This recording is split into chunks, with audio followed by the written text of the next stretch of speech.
देखिए, आपको प्रोवाइड करते हैं प्रैक्टिस सेट नंबर 3। ये सेट कुछ इस तरह से तैयार किया गया कि मल्टीपर्पज़ सेट है। ये एयरफोर्स वालों के लिए भी उपयोगी है, CGL वालों के लिए भी उपयोगी है और आने वाला CHSL का एग्ज़ाम उसके लिए भी उपयोगी है। चलिए शुरू करते हैं। आपका पहला क्वेश्चन है इसका, choose the correctly spelled word. Word है आपका एस्थेटिक, देखना कि कौन सी स्पेलिंग इसकी सही है। इसके बाद चेंज द नरेशन। नरेशन में सेंटेंस है क्या, the nurse said comma inverted commas begin, how are you question mark inverted commas closed. Option A, the nurse inquired me how I were. Option B, the nurse asked me how I was. Option C, the nurse told me how I was. Option D, none of the above. इसके बाद next portion आपका, choose the most appropriate answer and fill in the blanks. इसमें पहला है, my book is the new one comma blank में आएगा yours, the book of your,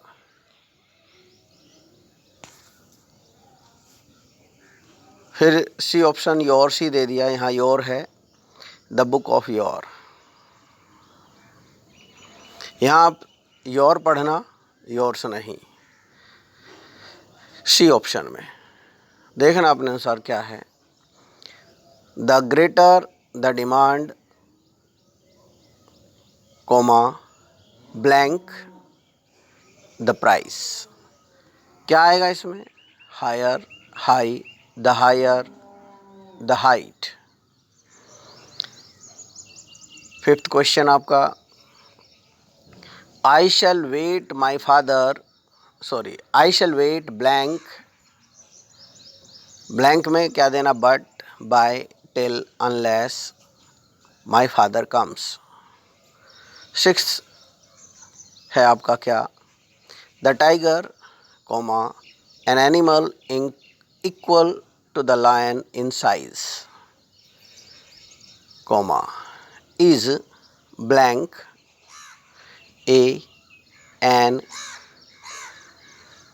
the no article native of Asia.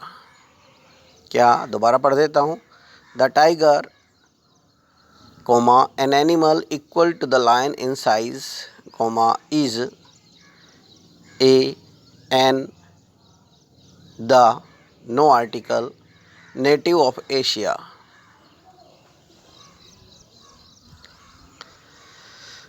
आपका seventh है क्या, to my believing believes he was innocent.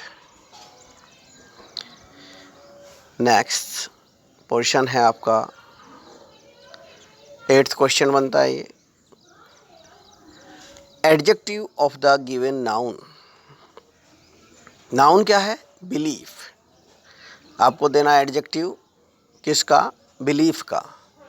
क्या होगा, बिलीव, बिलीवेबल, बिलीवेबली, बिलीव्स। क्या क्या है option, believe, believable, believably, believes. Change the voice, changes नहीं, changes ना पढ़ें, चेंज द वॉइस। क्या, आपका सेंटेंस है, will she tell us the truth, will she tell us the truth. A option, is the truth told to us by her, the truth, क्या B option पढ़ रहा हूँ, the truth will be told to us by her.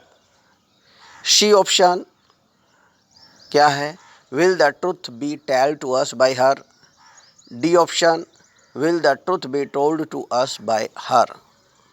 इसके बाद है, choose the word almost opposite in meaning to the given below। यानी कि सीधे सीधे एंटोनिम आपको देखना है। क्या है? वर्ड है आपका बेस, ऑप्शंस हैं foundation, strong support, noble, useless. क्या क्या है? Foundation, strong support, noble, useless. इसके बाद है choose the word almost nearest in meaning to the word given below, यानी कि सिनोनिम। डिंजी क्या का ऑप्शन है? Pure, sterile, immaculate, drab. इसके बाद नेक्स्ट पोर्शन आपका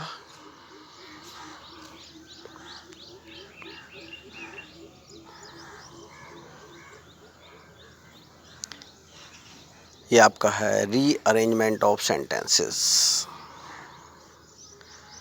क्या है? A sentence split into 4 parts has been given. Choose the best order in which choose the best order which produces the original sentence. पहला sentence यानी कि P part, when they reached the summit. Q है? Of a festival wafted towards them। R, on the soft breeze of the spring night। S, the boys could hear the faint notes। कौन सा सही होगा? A option QRPS, B option RSPQ, C option RQSP और D option PSQR। आप देखिए कौन सा option सही होगा। आगे चलते हैं।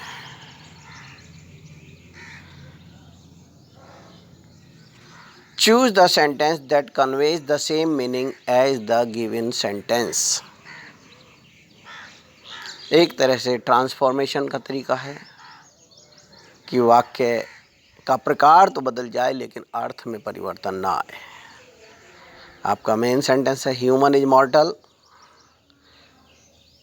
इसके ऑप्शन है A option human is immortal, B option human is not immortal, C option not all human are mortal, D option not all humans are immortal. आगे चलते हैं। Spot the erroneous parts if any in the following sentences. पहला sentence है यानी कि 14th sentence है इस set का। क्या? देखिए आप, I decide to climbed to the top of the hill. No error. I decide to climbed to the top of the hill. No error. 15th sentence क्या? Reading provides nutrition with the mind. Reading provides nutrition with the mind. No error. 16th sentence है क्या? Despite of minimal use of technology they are able to manage everything in simple manner. क्या? Despite of minimal use of technology they are able to manage everything in simple manner. No error. देखिए इसके बाद है आपका paragraph. Read the following passage and answer the questions. Read the following passage and answer the questions. Passage क्या है? These days not even many politicians deny that the oceans are ill. Protecting the health of coastal waters is now a matter of national policy in dozens of countries, including the US, and world leaders are beginning to prescribe a revolutionary remedy that conservationists have been promoting for years. Marine planning and zoning. The idea is a natural extension of management policies that have guided the development of cities and landscapes for nearly a century. Zoning advocates envision a mosaic or regional maps in which every watery space on the planet is designated for a particular purpose. Drilling and mining would be allowed only in certain parts of the ocean, fishing in others.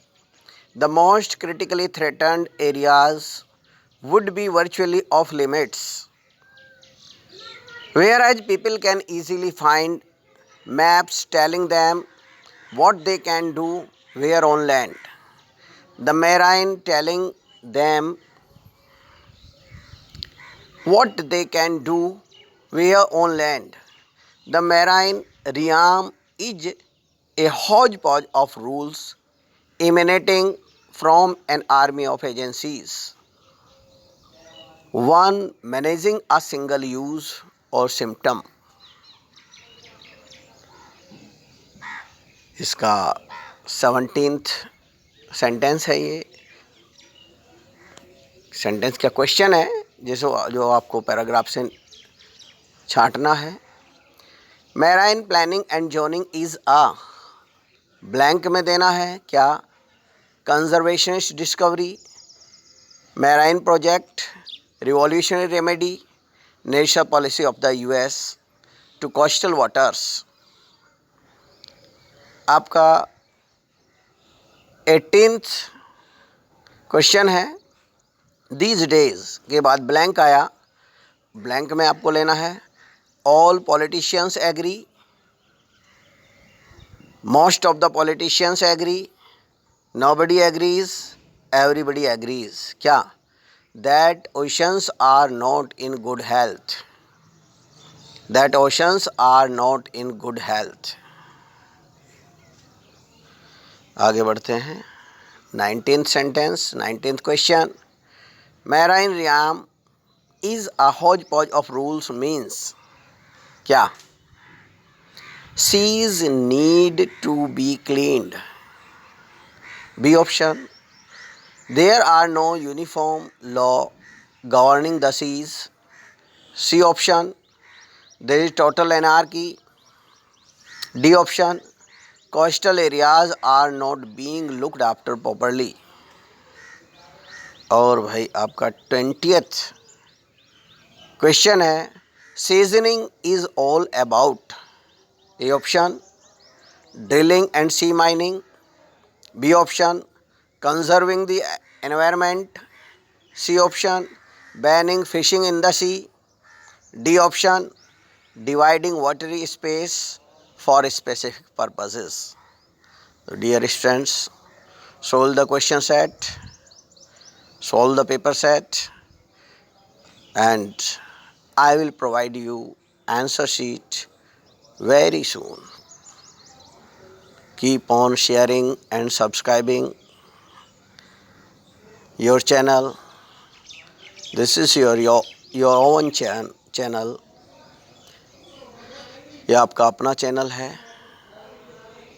और मैं आपके साथ बना रहूँगा। Thank you.